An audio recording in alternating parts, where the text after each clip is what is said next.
Hey everyone, Dr. Alex here, and welcome to our Corrective Exercise Stage, or Part 1 video. This is where we're going to go over the fundamental skills that every human being should have to have a stable and protected spine, so that when you go on to do our other more difficult corrective exercises, you're able to control your body in the right way, or more basically, when you're putting something away to do the dishes, when you're lifting something at home, when you're doing something in the cottage, when you're shoveling the snow. These are the fundamental skills that you need to be able to protect and keep your spine safe, and they bleed into every exercise, every sport, everything that we do. And this is where we're going to learn the basics so that we're able to. So an important note, the skills that we're going to go over are movements and techniques that every human being should be able to do, that every human being for the most part is able to do as an adolescent, but as we develop problems with our spine or bad movement habits, we often lose the capacity to do, and hence why a lot of us develop spine problems. So let's get into those skills. First skill that we go over with everybody in the office is an abdominal brace. So the abdominal brace is where we protect our spine or our core by tightening up the muscles in the front, the side, and the back all at once, just like you are wearing a corset. So you could simulate this like if you were going to get punched, you would notice that your spine and everything around it between pelvic diaphragm and upper diaphragm tightens, or if somebody was going to tickle you, it would bring on the same sensation. Now that's different from another skill in abdominal hollow. The hollow is when you use the transverse abdominis muscle to suck in your gut or bring your belly button straight back towards the spine. So this is the hollow, making yourself really skinny, and then the brace is tight, tight, tight, front, side, and back. So every time we do something, our brain should automatically be bracing our spine. The research shows that when somebody has a problem with their spine, especially their low back or their lumbar spine, that feed forward activation might not happen. Now, to be able to protect your spine, you don't have to be able to do a maximum contraction. The research shows that we need to be able to do about 17%. So what I would encourage people to do is practice doing 100, 0, 50, 0, 20, 0, 10, 0, and then going back up to 20 as what they should be doing when they're in the gym, when they're about to lift a kid, when they're doing some sort of task that might put some stress on their spine. Now, in a very healthy spine, in somebody who practices doing this, the brain will send a feed forward signal doing this before you even do the activity to protect your spine. But if somebody has a problem with their spine, especially with their low back, the research shows that signal might not come through, and you might have to be a little bit more conscious. So that's why everybody I take care of, I always encourage them to practice that abdominal brace during a lift, during an activity that might put strain on their spine, and something that I do myself despite having a healthy spine. So once you've learned the brace, the next thing that we talk about is what we used to call the two-hand rule, but we'll say good posture. So Alex, Dr. Alex, how do I have good posture? Well, that requires a couple skills. One of those skills is being able to engage your glutes, like you're squeezing a coin between the gluteal muscles. And then we would add that brace, and then we would add another skill, which is our chin tuck. So to squeeze the glutes together, you can imagine or put a hand between the glutes and squeeze. We've already gone over the brace, and then the chin tuck is another important skill, especially for my desk lifers. That is where if you had laser beams coming out of your eyes, you would try to bring the chin straight back so that the ears are perfectly over the shoulder. If I had laser beams coming out of the eyes, they would be level with the ground. They wouldn't shoot up. They wouldn't shoot down. It would be that sensation that might help is a double chin, and that's going to set the ears over the shoulder, nicely stacked up, and that is our chin tuck that we should be doing or thinking about when we're at the office, when we're sitting, when we're standing, when we want to have good stacked up posture. This will become a little bit more natural when somebody's spine is healthy, but until then, or when sitting at a desk, practicing that chin tuck with the double chin is an important skill, just like being able to activate your glutes to have good stacked up posture, or if you're in the gym. The next skill that we're going to go into is what's called a hip hinge. So the hip hinge ensures that when we bend forward, we don't round our spine and compromise it.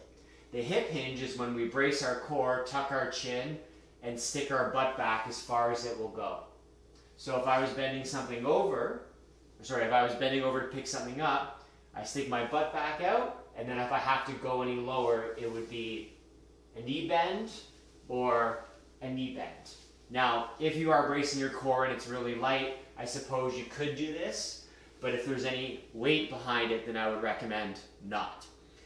The hip hinge can be difficult to learn, so an important tool to practice is a dowel or a broomstick or a golf club or a hockey stick. What you can do is put broomstick, dowel on back, touching head, bra line in the mid-back between the shoulder blades and the low back.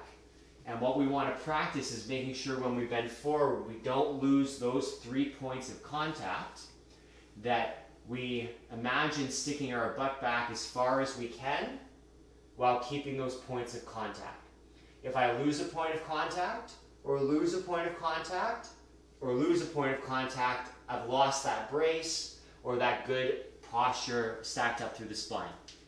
One thing that will help people is you can imagine like you're trying to stick your butt back as far as you can towards the wall, or like somebody's going to karate chop you in the groin.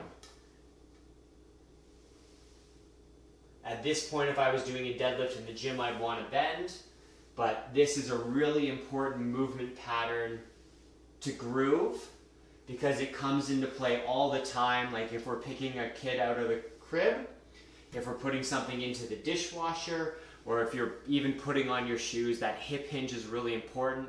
It combines the brace and the chin tuck like we've already talked about, so you can see how all of these skills build into one another. And the hip hinge is no different. That's going to build into our squat. So this is where we don't want to be doing a squat, especially with weight, especially at the gym, if you haven't mastered that hip hinge quite yet. And that could take days to weeks depending on how you practice it, and it's something, of course, I'd be happy to help you with at the office. If we move on to the squat, that's where we talk about a really complicated movement that we're trying to break down into a simple pattern.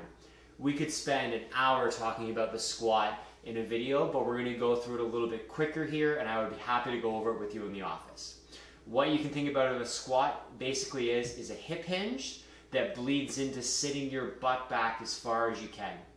If you've ever been camping and had to go to the bathroom in the woods, pardon for being graphic, you would never go to the bathroom between your feet. You would want to put your butt backwards as far as you can. Or if you've ever been to a country where they have squatting toilets, same idea. We would start off that motion by doing a hip hinge, and then our butt goes back as far as we can.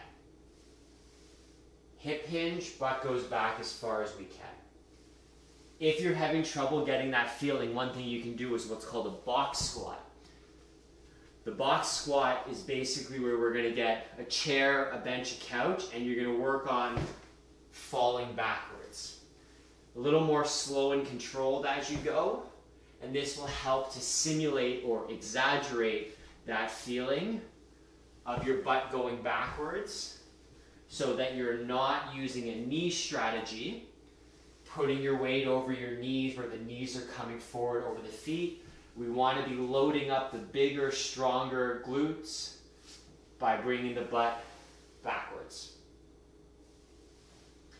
There's a lot of other skills, a lot of other techniques, a lot of other tricks for the squat, but if you can think about combining that hip hinge with letting the glutes or the butt fall backwards, that is going to really, really help us get you into the right position and avoid that knee dominant pattern.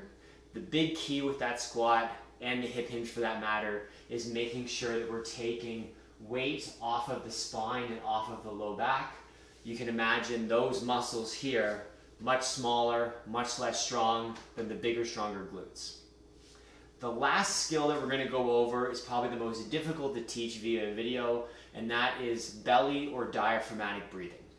This is the idea is that when you breathe, your lungs should expand downwards without the chest or the neck muscles rising or tightening respectively.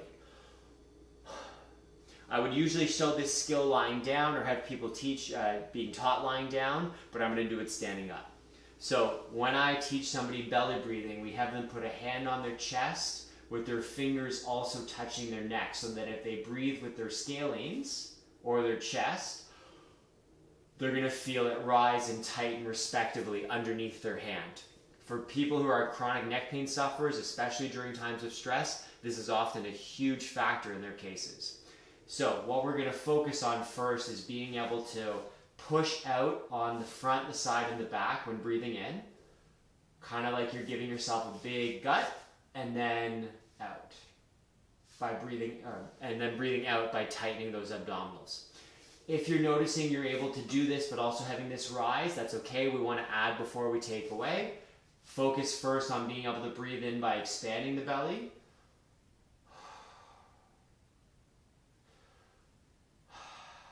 And then as you master that, making sure that the chest is also not rising, that this hand here at the top stays nice and quiet.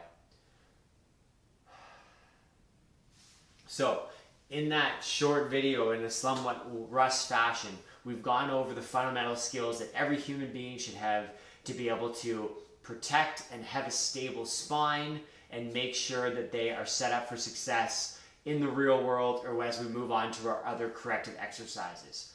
If you notice that some of those skills are challenging, they often are for a lot of people, especially if they found their way into our office, because if there's a problem with the spine, usually one or more of these skills is lacking, and that's how we got here in the first place. So if you're having any trouble, you let us know and we will do our best to assist you in making sure that you master these skills.